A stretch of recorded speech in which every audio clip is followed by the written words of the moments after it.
नमस्कार। प्रारंभ पर आप सभी का स्वागत। मैं अमीश। चैनल को आपने सब्सक्राइब कर रखा है, इसके लिए आपका बहुत बहुत धन्यवाद।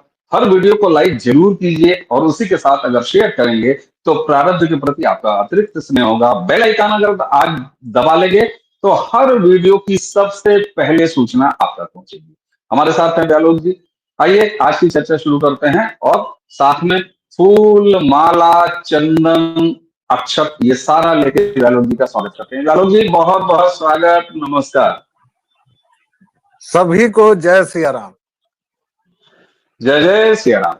व्यालोक जी, मैं अवध की धरती पर बैठा हूं, आज अपने स्टूडियो में नहीं हूं, लेकिन फिर भी जब मामला बिहार का हो, मामला क्रांति की धरती बिहार का हो, जब मामला ऐसे एक प्रदेश का हो जिसने इस देश में अलख जगाई है, और हालांकि आप न जाने क्यों कहते हैं कि बिहार को बिना मतलब अपने आप पर बड़ा घमंड होता है, लेकिन नहीं साहब, देखिए मैं बिहार को एक स्थिति समझता हूं। आप समझिए, बिहार एक भूगोल नहीं है, बिहार एक संस्कृति नहीं है, बिहार किसी प्रदेश का नाम नहीं है, बिहार एक स्थिति है। और उस स्थिति से जब आप बिहार को देखेंगे और बिहार की राजनीति को देखेंगे तो हर चीज में आपको अलग अलग स्थितियां दिखाई देंगी। और यही वजह है कि स्वनाम धन्य 1008, कई लोग गाली देंगे मुझे, ऐसे आदमी के आगे 1008 क्यों जोड़ते हैं आप। राहुल गांधी मोजा पकड़ के मखाना के खेत में उतर जाते हैं, फिर कुल्ही लगा के हेलमेट चलाते हैं। ये इमेज बिल्डिंग जो राहुल गांधी की चल रही है, उसके पीछे तेजस्वी बहुत पीछे छूट रहे हैं।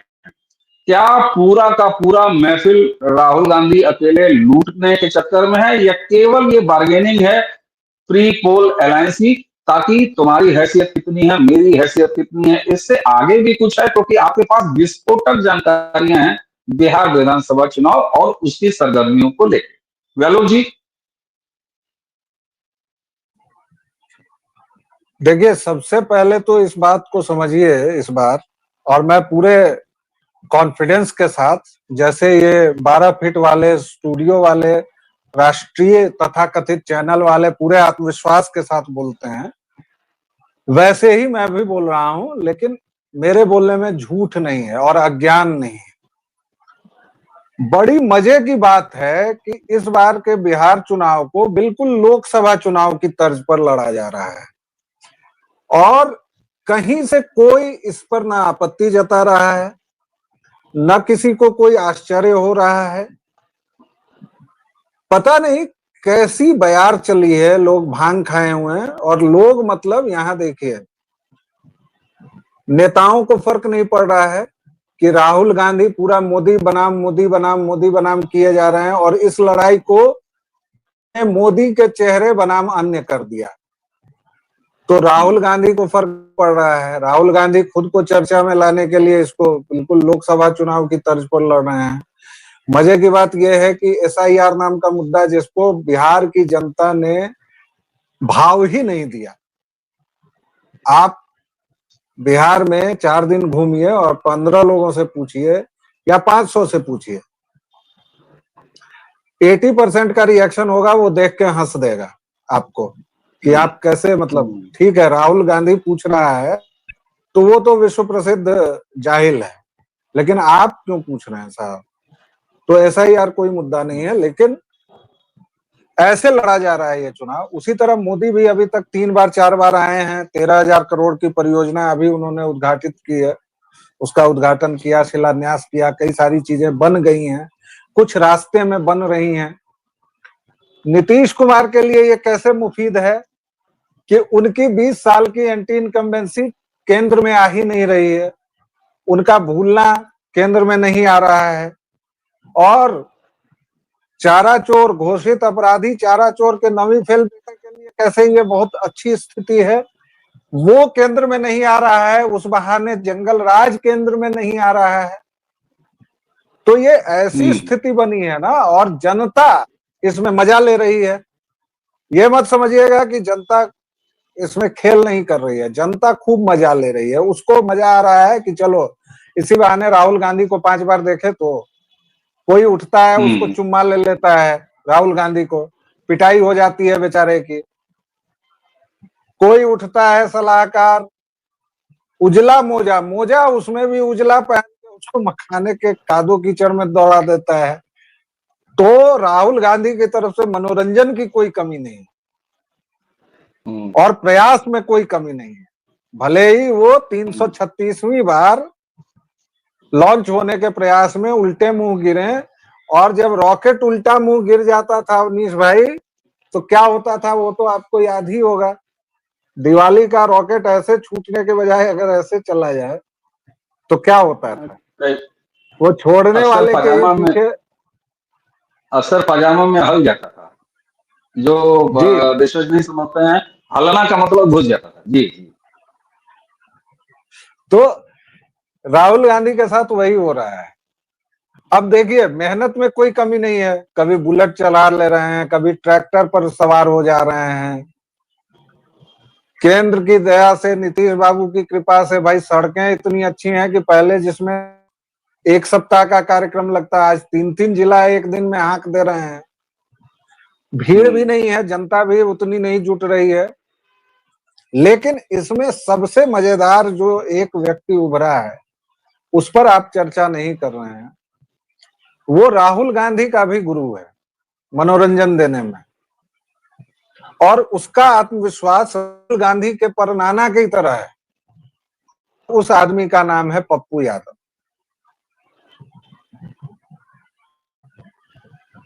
पूर्णिया क्षेत्र में जब राहुल गांधी पहुंचे तो एक बार तो इन दोनों को हटा दिया था ट्रक से, तेजस्वी के कहने पर पप्पू यादव को, और वो आपके प्रिय छात्र संघ अध्यक्ष, जो पूर्व छात्र संघ अध्यक्ष है जेएनयू वाला, इस दोनों को हटा दिया था।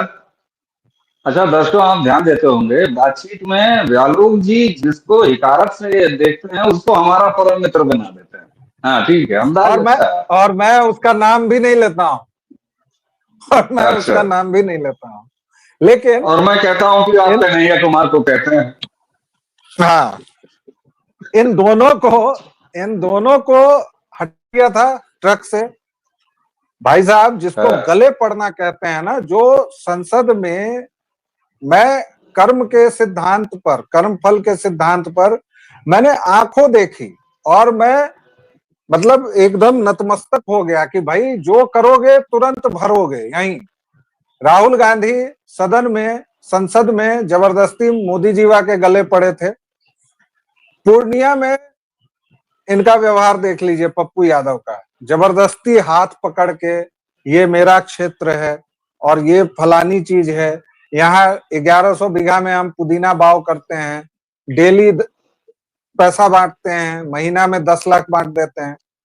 मतलब पप्पू यादव इतना आत्ममुग्ध, इतना छिछोरा और इतना रपटीला के चाटुकारिता में जो व्यक्ति राहुल गांधी को कयामत की आंधी, क्रांतिकारी, स्वप्नदर्शी, भविष्य दृष्टा, और इतने उसने उपनाम दिए हैं राहुल गांधी को कि राहुल गांधी को अगर कुछ भी समझ में आता, वो भक्ति में नहीं रहता, तो वो शर्म आ जाता कि भाई क्या क्या बोल रहे हो यार, मैं तो इनमें से।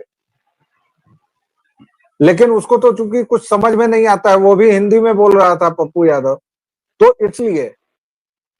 उसके बाद देखिए कि वो व्यक्ति फिर भी मंच पर चढ़ने की कोशिश करता है, और इस बार तेजस्वी यादव, यहां मैं एक विराम लूंगा, फिर आप बोलिएगा, तब इसकी व्याख्या करेंगे। तेजस्वी और पप्पू यादव की एक तस्वीर वायरल हो रही है। जो आदमी मंच नहीं साझा कर रहा है, जो आदमी कुछ नहीं कर रहा है, और ये भी कर्मफल से जुड़ा हुआ है, ये भी वही सिद्धांत है। इस पर अभी चर्चा करें। जी ठीक है, इस पर अभी चर्चा करेंगे। बिल्कुल, आपने कहा कि पूर्णिया में पप्पू यादव जो है उनको घुमा रहे थे, उसके ठीक पहले एक तस्वीर मैंने देखी थी, एक वीडियो मैंने देखा जिसमें राहुल बैठे हुए हैं, उनके बगल में तेजस्वी बैठे हैं, और वो निशा जी कौन है? निशा, आपके यहाँ के मनोज सहनी बैठे हैं, और उसके बगल में कोई लेफ्ट का लीडर बैठा है, और कुर्सियां खाली हैं, और पप्पू यादव हाँ, और मखाना का एक वो डलिया खोमचा वो बार बार लेके आगे जो है पप्पू यादव बढ़ा रहे हैं, तो ये तो अलग बात है। लेकिन मेरे हाथ में एक ऐसी एक ऐसा चिट्ठी लगा हुआ है। ये चिट्ठी मैं दर्शकों को दिखा रहा हूँ, क्योंकि आज स्क्रीन में शेयर नहीं कर सकता, मैं खुद यात्रा में हूँ। और ये चिट्ठी है साहब, अभी ना चुनाव हुए हैं ना अभी सत्ता मिली है, लेकिन जंगल राज का ट्रेलर बाकायदे दिखाई देने लगा है।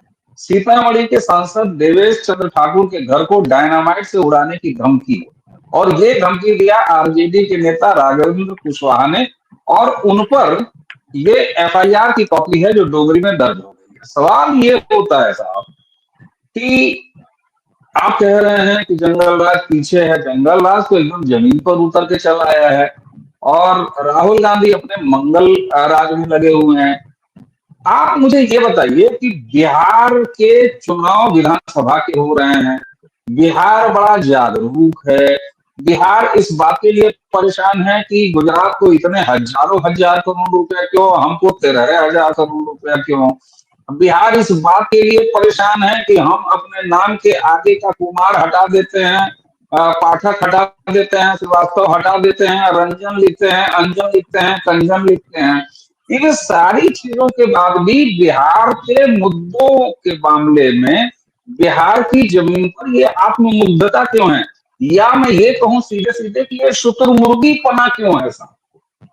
नहीं, बिहार की जमीन पर कोई मुद्दों की कमी नहीं है।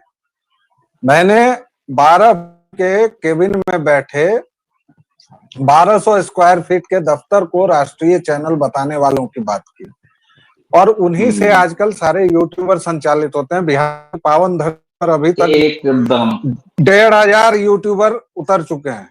ठीक है, एकदम इसीलिए मैंने आलोक भाई ये जमीनी सवाल रखा कि क्या जैसा दिखाया जा रहा है बिहार के चुनाव को, मोदी वर्सेस राहुल, वही बिहार का चुनाव है और बाकी सब बेकार है? हमने बड़ा और सही मैं कहा। आपको बता रहा हूं कि मोदी वर्सेस राहुल जमीन पर कहीं है ही नहीं। अगर है क्या बात है? तो इस बार कहीं भारतीय जनता पार्टी की अकेले संपूर्ण बहुमत से सरकार न बने, क्योंकि मोदी के नाम पर अगर चुनाव लड़ा गया तो ही बिहार भाजपा की जान बचेगी। आप इस बात को समझिए। बिहार भाजपा में 18 गुट है, तो ये तो भाजपा के लिए बड़ी अच्छी स्थिति है साहब, क्योंकि आप मोदी के नाम से जैसे ही बात करेंगे तो हाँ मोदिया दल के ना घर ककरा दल के। मोदी को गाली देने वाले सिर्फ संभ्रांत वर्ग के लोग हैं। आज ये दिखाइए, मोहम्मदवादियों को छोड़कर किसी भी तथाकथित पिछड़े शोषित समाज के पुरुष या महिला ने मोदी को गाली दी हो, मोहम्मदवादियों को और एकाध कुछ यादवों को छोड़ के सकते हैं, क्योंकि उनके सामने है ना, उनका मकान है भाई, उनका शौचालय है। जो महिलाएं जाती थी मुंह अंधेरे छिपे, उनका शौचालय है, उनका घर है। पूरी की पूरी झुग्गी झोपड़ियां बदल गई हैं। राशन आपको डेली मिल रहा है, मतलब महीने का मिल रहा है तो डेली मिल ही रहा है। तो वो किया धरा है। जैसे नीतीश कुमार को आप कितनी भी गाली दे लें, नीतीश कुमार का जो महिलाओं का वोट है वो आप नहीं खत्म कर सकते हैं साहब। Nitish Kumar was the first who introduced bicycles to girls, school going girls, और उसके चलते इतना बड़ा परिवर्तन हुआ है पिछले 20 वर्षों में। वो बिहारी जनता जानती है, वो वैसा बाप जानता है जो उसी साइकिल से मजदूरी करने चला जाता था, वही भाई जानता है जो उसी साइकिल से कोई टूर्नामेंट खेलने चला जाता था। तो नीतीश कुमार, सब पूछते हैं कि यार ये आदमी 20 साल से कुछ कर नहीं रहा है, 10 साल से तो कुछ नहीं कर रहा है, खाली इधर उधर। देखिए, बिहार उस रसातल में था, 7 तल होते हैं, मुझे अभी 3 याद है, तल, अतल, सुतल और रसातल सबसे अंतिम होता है, पाताल के भी नीचे। बिहार उस रसातल में था कि अगर थोड़ा थोड़ा कुछ होता रहे ना साहब तो लगता है कि साला हम तो सुपरसोनिक स्पीड से भाग रहे हैं जी। बिहारी जनता बहुत महत्वाकांक्षी नहीं है, सड़क मिल गई है, बिजली आ रही है, प्रसन्न है। रही शिक्षा की बात, तो पढ़ने वाला बिहार में बचा है तब तो चिंता करे। और सही कहने बात के है, लिए बड़ा भाई हयरान, आईआईटी है बहुत ही, बहुत आईआईटी बढ़िया। है ही, आईजीआईएमएस है ही, पीएमसीएच है ही पढ़ने के लिए, और बाकी पूरा देश आपका है। लेकिन अच्छा बेलो भाई, ये हाँ जो हाँ हाँ ये ये जो हवा बनाई गई है ना, ये हाँ पूरा हाँ, का पूरा पेड कैंपेन है सर।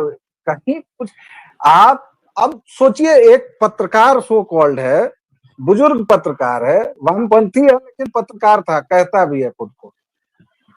मतलब मैं बुद्धिहीनता की जो असंभव पराकाष्ठा है, मैं उस मैसेज को देख के हंसते हंसते भुइयां में लग गया। वो आदमी रंगा की फोटो लगाए हुए है बुलेट के साथ, और पूछता है कि तो एक विनम्र सवाल, प्रधान सेवक आप को आता है क्या आप ये बाइक चलाना? आदमी वो आदमी, आप ये आदमी वो आदमी करेंगे, हम सीधे बोलेंगे विनोद शर्मा है। और बोलिए। नमवा भूल गए थे। हाँ। तो विनोद अरे शर्मा जैसा सो कॉल्ड पत्रकार अभी भी कई चैनल्स में जाके ज्ञान देता है। यार, प्रधानमंत्री पद की यही है, जिम जाता है, मछली दिखाता है, ताइक्वांडो कर लेता है, स्विमिंग जान लेता है। मतलब तुम क्या चुन रहे हो अपनी? अब इस पर अगर मेरे मुंह से निकल जाएगा कि अपनी बेटी के लिए दूल्हा ढूंढ रहे हो क्या, तो ये तुरंत आ जाएगा कि मानहानि हो रही है। लेकिन तुम क्या ढूंढ अरे रहे हो यार? तुमको लज्जा नहीं आती है? लज्जा। कोई और इसी तरह के लोगों ने, पेड इंटर्न्स ने, ये पूरी हवा बनाई है। बिहार के परिणाम बिल्कुल बहुत चौंकाएंगे सर। और ये पूरी बिल्कुल हवा इसलिए बनाई जा रही है क्योंकि राहुल गांधी को कहीं ना कहीं ये मुगालता हो गया है विषधर को, कि मियां भाई लोग वापसी कर रहे हैं कांग्रेस की तरफ, और कांग्रेस को इस बार 60 से 90 सीटें चाहिए। जी। बिल्कुल बिल्कुल। और गलो भाई, आप जब आप जैसा व्यक्ति जो कि कभी भी चुनाव की भविष्यवाणी नहीं करते, प्रारब्ध पे हो चाहे व्यालोकवाणी पे हो, इस बार आप बिहार चुनाव को लेके खुलेआम भविष्यवाणियां कर रहे हैं और बहुत बेतकल्लुफी से कर रहे हैं। अब ऐसे में एक चीज और बताऊं, 2017 से पहले उत्तर प्रदेश कोई अलग नहीं था, सेम इसी तरह से था। आप जिस रसातल में कह रहे हो उसी रसातल में उत्तर प्रदेश भी था, लेकिन उत्तर प्रदेश ने अपने आप को बदला। अब कितना बदला है ये कंटिन्यूटी आगे भी 2027 में दिखाई देगी, अभी इसका कंफर्म होना बाकी है। लेकिन एक बात तो हकीकत है कि 32 साल का इतिहास भी तोड़ दिया, 17 के बाद 22 के बाद एक बार और रिपीट कर गए। एक चीज मैं आपसे पूछता हूँ, क्योंकि प्रारंभ पे हम लोग जब भी कोई समस्या बतियाते हैं तो उसका समाधान बहुत बताते हैं, और ये बतियाना हमारी जिम्मेदारी होती है। साहब ये बताइए, आप जिस भरोसे से ये कहते हैं कि चमत्कारिक परिणाम भी आ सकते हैं बिहार विधानसभा के, क्या आपको ऐसा लगता है कि ग्राउंड पर अब बिहार ने और बिहार की जनता ने, बिहार के लोगों ने अपने बारे में सोचना शुरू कर दिया है? और जब आदमी अपने बारे में सोचना शुरू कर देता है तो फिर कोई अशांत किशोर, प्रशांत किशोर, मोदी, अमित शाह, नीतीश कुमार, राहुल गांधी, तेजस्वी, लालू, अहिंसा, हिंसा, ये सब बेमानी हो जाता है जो उत्तर प्रदेश में हो गया। क्या बिहार ने अब अपने आप को सोचना शुरू कर दिया है? क्योंकि आप जैसा व्यक्ति जब ये कहता है, तब फिर यहाँ हवा हवाई बात नहीं करते हैं व्यालोक जी। व्यालोक जी अगर कह रहे हैं तो जरूर उसका कुछ ठोस आधार है, और वो आधार कोई क्षणिक भाव नहीं हो सकता। क्या वाकई बिहार ने स्वयं के बारे में अब सोचना शुरू कर लिया है? और ब्रांड मोदी पर जिस तरीके से लोकसभा के चुनाव में वो घनघोर मोदी को समर्थन देता है, अब उसे भरोसा हो चला है कि he is the only political नेतृत्व हु कैन डू दिस। दो चीजें इसमें समझने की हैं। पहली बात तो ये कि बिहार ने अपने बारे में सोचना शुरू किया है, इसको एक छोटी सी बात से मैं समझाऊंगा। हम लोगों ने जब बिहार पर चर्चा शुरू की थी, तो हमारा सबसे बड़ा मुद्दा ये था कि नई पीढ़ी, यानी जो पहली बार वोट देने जा रही है से लेके 18 से 25 तक, उसको कैसे समझाया जाए कि भाई जंगल राज क्या है और कैसे है। बड़ा अच्छा हुआ, एक रैली इन्होंने की, सामने सबूत दिए, उसके बाद तो जेसीबी लगी और जेन जेड ने पूरा खोद खाद के सारा निकाल दिया। सबसे ज्यादा युवा हैं बिहार में वोटर के तौर पर, यह भी जानने की बात है। और क्या मजे बात, की बात यह है, मैं नहीं जानता, और मजे, मेरे लिए नहीं, मेरे जी लिए हाँ, नहीं जानकारी है। नहीं, ये तथ्य है। 40% यंग वोटर्स हैं, इसीलिए मैं बोल रहा हूं इसमें अगर उस यंग वोटर में कोई मोहम्मद वादी भी बोल दे कि भाग दे, उसके बाद डॉट डॉट डॉट आप 4 बार ये मजहब वजहब सब देखा जाएगा, बाद में हम नीतीश शाह को वोट देंगे या हो सकता है मोदी को वोट देंगे, तो भी मुझे आश्चर्य नहीं होगा। 0.001%, लेकिन हो सकता है, क्योंकि वो दुनिया देख रहा है, उसके हाथ में पूरी ताकत है, वो जान रहा है बिहार के जंगल राज पर मैं ही नहीं, लगातार बहुतेरे लोग इतने एपिसोड बना रहे हैं, क्योंकि डर सबका है। पूरी पीढ़ी तबाह हो गई है साहब, 3 पीढ़ियां नष्ट हो गई। आप इस दर्द को कोई नहीं समझ सकता है, जिसने पलायन नहीं झेला है वो उस दर्द को नहीं समझ सकता है। मुझे क्या जरूरत है, मुझे नहीं जाना है दिल्ली भाई, मैं नहीं पढ़ना चाहता हूँ दिल्ली में, लेकिन मजबूरी। 40% युवाओं वाला बिहार, अगर ये तथ्य आप अगर मतलब लगाने की मेरी कोई हैसियत नहीं, जवाब कह रहे हैं तो ये तथ्य है। मेरे लिए हो सकता है कि मैं अल्पज्ञानिता है कि मुझे अभी पता चला है इस फैक्ट का। 40% अगर युवा हैं तो निश्चित तौर पर बिहार अपने बारे में सोच रहा है, और वहीं से आपका ये जो भरोसा, ये विश्वास और ये जो प्रोएक्टिव अप्रोच आपका है बिहार चुनाव नतीजों के बारे में, अब मुझे समझ में आने लगा। देखिए एक अंतिम चीज एक कहना चाह रहा हूं कि देखिए बिहार इनर्शिया में है। इनर्शिया फिजिक्स वाले ज्यादा बेहतर समझाएंगे, लेकिन ऐसी स्थिति की ना वो जिंदा है ना मरा हुआ है, ठीक है, हुकुर हुकुर भी नहीं कर रहा है, लेकिन इस इनर्शिया की स्थिति से भी लोग परेशान होंगे ना। लोग देख रहे हैं जगमग शहर, जगमग सड़कें, जगमग चीजें, तो वो मांग करेंगे, वो अपने विधायकों से पूछेंगे, सांसदों से पूछेंगे, क्या काहे मुंबई में हमको मार खिलाने काहे भेज रहे हो।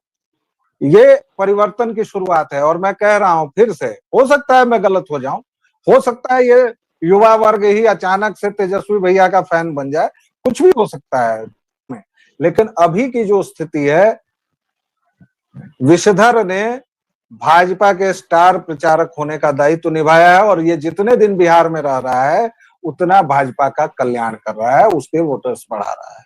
जी बिल्कुल बिल्कुल ठीक बात है। और दर्शकों, प्रारंभ के जो भी नियमित दर्शक हैं, बाबा रामदास बिहार की लगातार यात्रा पे है, और बाबा रामदास से भी जो भी मेरी अभी तक कोई वीडियो चर्चा औपचारिक नहीं हो सकी, क्योंकि वो भी यात्रा में है, मैं भी यात्रा में हूँ, लेकिन बहुत जल्दी उनसे भी बात होगी। लेकिन जो भी इनफॉर्मल बातचीत हुई है वैलोक जी, उसमें भी उन्होंने ग्राउंड रिपोर्ट यही दिया है कि भाई साहब कोई SIR मुद्दा नहीं है, राहुल गांधी स्टार प्रचारक की तरह काम कर रहे हैं। बल्कि उनका तो यहाँ तक कहना था कि तेजस्वी खेमार ये सोच रहा है कि अरे बाप रे बाप, ये किसका एजेंडा हम पकड़ के घूम रहे हैं और हमारी नैया डूब रहे हैं। इसी के अलावा बिहार से और भी जितने, जैसे अभिषेक तिवारी से मैंने बात की, वो भी लगातार यही कह रहे हैं कि नहीं साहब, ये राहुल गांधी का आना तो बिल्कुल शुभ है।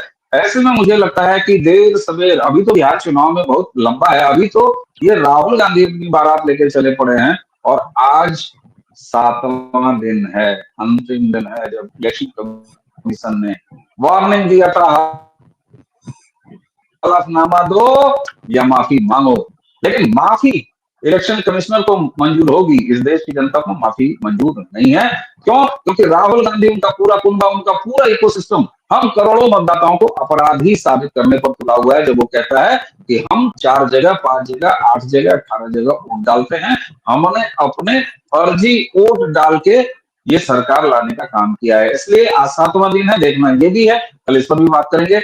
वैलोक जी, आप बिहार के बारे में इस तरीके से जब आप बात करते हैं तो निश्चित तौर पर एक दूसरे तरह की बात निकल के आती है। बाकी तो कहाँ कितना कौन लड़ जाएगा, कौन कितना बिखर जाएगा, कहाँ 58,000 करोड़, कहाँ 12,000 करोड़, कहीं ऐसे नहीं मिला, कहीं इसे नहीं मिला, ये सब तो ठीक है। लेकिन आप एक ऐसे व्यक्ति हैं जो ये कहते हैं कि सबको सभी के यहाँ दाग दिखाता है आईना, खुद अपनी से आखिर छुपाता है। ये आप पर बड़ा शानदार तरीके से लागू होता है, और इसीलिए ये हकीकत है कि जब आप कोई बात कहते हैं तो उसकी गंभीरता प्रारंभ के मन में कुछ और होती है। दर्शकों, थोड़ा बहुत अगर हो सकता है कि ऑडियो में दिक्कत हो, क्योंकि आप देख रहे होंगे मैं कर्णफूल लगा के आज जो है ये वीडियो कर रहा हूँ, और वाईफाई नहीं है, मैं 5G नेटवर्क पे वीडियो कर रहा हूँ, तो हो सकता है थोड़ी बहुत आवाज की आपको एक बदलाव दिखे उसमें आप सहिएगा। अगले 1 से 2 दिन तक यही स्थिति रहेगी वीडियोस की। तो व्यालोक जी, आपको बहुत बहुत धन्यवाद। और दर्शकों, जय आपसे श्री विदा राम। लेने से पहले फिर वही subscribe, like, share, share. Bell icon. तो इसी के साथ हमें और व्यालोक जी दोनों को आज्ञा दीजिए। नमस्कार, प्रणाम, जय जय श्री राम।